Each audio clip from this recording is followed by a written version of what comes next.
Une piste qui n'est pas sur la table. Lors d'un déplacement à Menton et Vintimille ce vendredi 18 octobre. Michel Barnier a indiqué ne pas souhaiter s'inspirer de l'accord entre l'Italie et l'Albanie qui autorise Rome à transférer des migrants vers Tirana avant d'étudier leur demande d'asile. Je ne crois pas que cet exemple soit transposable à la France pour des raisons juridiques, institutionnelles et aussi liées aux personnes susceptibles d'aller dans un tel centre en France, a jugé le Premier ministre au micro de BFM TV. Un dispositif controversé et très ciblé.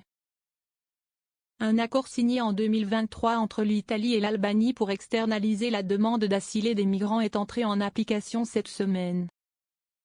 Une fois débarqués d'un bateau de la marine italienne, une quinzaine d'hommes originaires d'Égypte et du Bangladesh ont été enregistrés dans le premier centre créé par les Italiens en Albanie avant de se rendre dans un centre de rétention. Les migrants y sont détenus en vertu d'une mesure de rétention administrative décidée par le préfet de Rome. Dans des préfabriqués de 12 mètres carrés entourés de hauts murs et de caméras et surveillés par la police, dans l'attente du traitement de leur demande d'asile.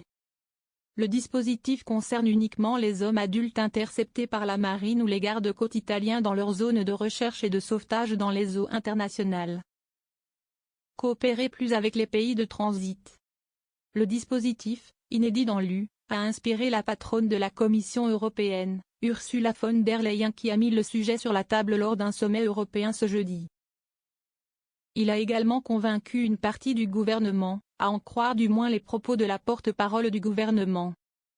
Maud Brejon a assuré ce jeudi sur Sud Radio que le ministère de l'Intérieur étudiait la possibilité d'envoyer des demandeurs d'asile en dehors de l'UE.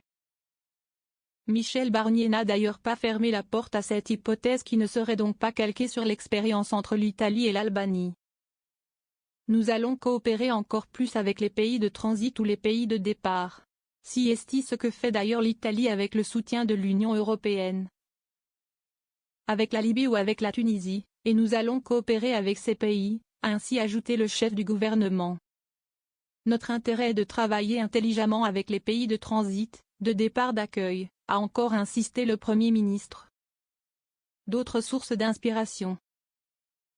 La France pourrait par exemple s'inspirer de ce qu'a fait le Royaume-Uni depuis 2022 en expulsant des demandeurs d'asile, d'où qu'ils viennent, vers le Rwanda. Dans le cadre d'un programme basé sur le volontariat pour les migrants auquel l'asile a été refusé, moyennant le versement d'un chèque. Le programme a cependant été abandonné l'été dernier après la victoire des travaillistes à Londres et un camouflet infligé par la Cour suprême. Autre possibilité pour Michel Barnier, mettre ses pas dans ceux du programme de Valérie Pécresse, la candidate à la présidentielle de son camp politique en 2022. On peut y lire que les LR souhaitaient l'obligation de déposer les demandes d'asile à l'étranger ou à la frontière.